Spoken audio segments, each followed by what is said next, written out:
We have Adam Mahoney, who is with Salesforce.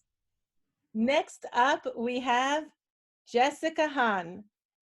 Jessica worked on Salesforce, and Adam has stuck around to hear this and love it.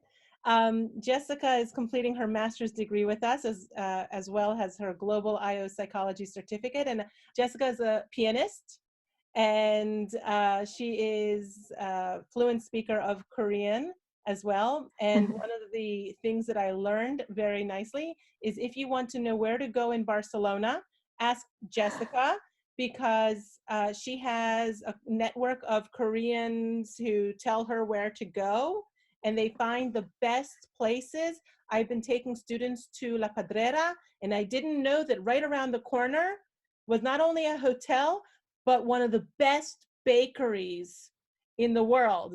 And you know, the third year, last year, I didn't go with the students to La Pedrera, I went to the bakery.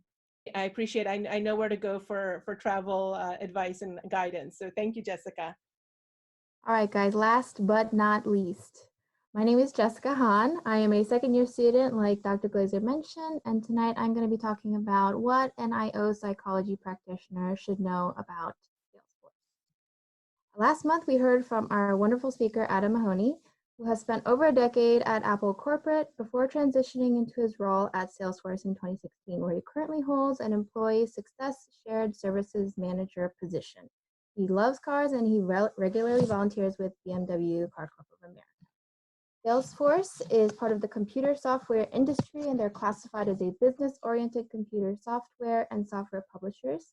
They are a publicly traded company with over 35,000 employees, with competitors like Microsoft. Salesforce is a customer relationship management solution, or CRM. And this platform is cloud-based and used by companies and clients to have a shared view of all of their current and potential customers. But hold up, what is the cloud? And I know most of you know what it is, but just to clarify, it isn't up in the sky. It's on the internet, and essentially it's outsourcing all of the software, data storage, and processing to a global secure network with benefits like cost efficiency and convenient access. Salesforce offers cloud platforms like Sales Cloud, Service Cloud, Marketing Cloud, all on one integrated platform called Customer 360. This allows their clients to personalize all aspects of the customer experience seamlessly. Salesforce has over 20 US locations, including their San Francisco global headquarters, and they have multiple locations in Canada, Latin America, and the Caribbean, 18 locations in Europe, 1 location in Israel, 1 in Morocco, and 15 in Asia and the Pacific. Most of Salesforce's business growth is thought through with the question, but will that work globally? To scale the level of all of their ideas across the organization, and even with this recent global pandemic, Salesforce has made it a top priority to prioritize the health and safety of all of their global employees. Ohana, it's a Hawaiian term for intentional family, and that's what Salesforce uses to describe themselves. One way that culture is apparent and aligned is through their strategy called V2MOM, vision, values, methods, obstacles, and measures. The core values that connect and inspire Salesforce are embedded within the business are trust, customer success, innovation, and equality. And these are the foundations of the business, as can be seen by the awards below.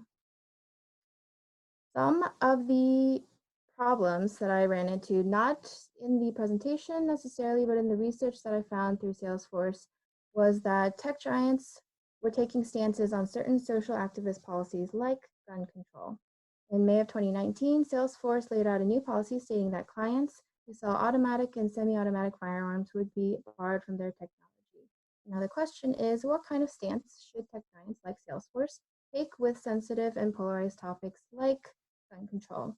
Some of the things that surprised me about Salesforce was the physically manifested Ohana 4 in a lot of their global buildings throughout the world, and also their chatter feature, which is an internal social media that is used by the employees.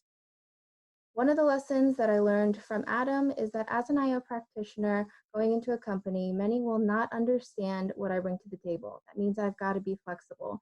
It's often going to be my task and responsibility to translate my skills and knowledge into something that can be comprehensive. So how has this program, the study abroad and the I program, prepared me? It's given me a strong theoretical foundation with a useful set of tools and skills to better the workplace, but also opened many doors and opportunities. I'm prepared to face a complicated workforce with different individual and environmental factors because, as we have often stated in class, it depends. And also, did you know that we're going to be coming out of this program as work wizards? I think that's a cooler title.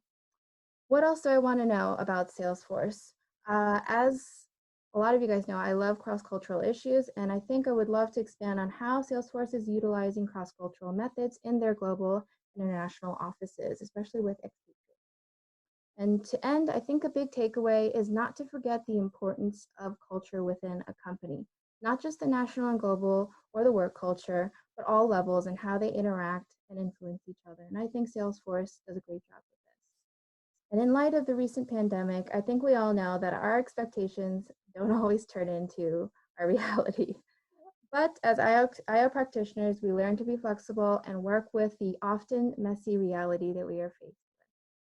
I want to thank Dr. Glazer for organizing this program and experience, and for Adam for answering all of the questions that I had, both in the session and individually. And to my peers who lasted throughout this, we're done.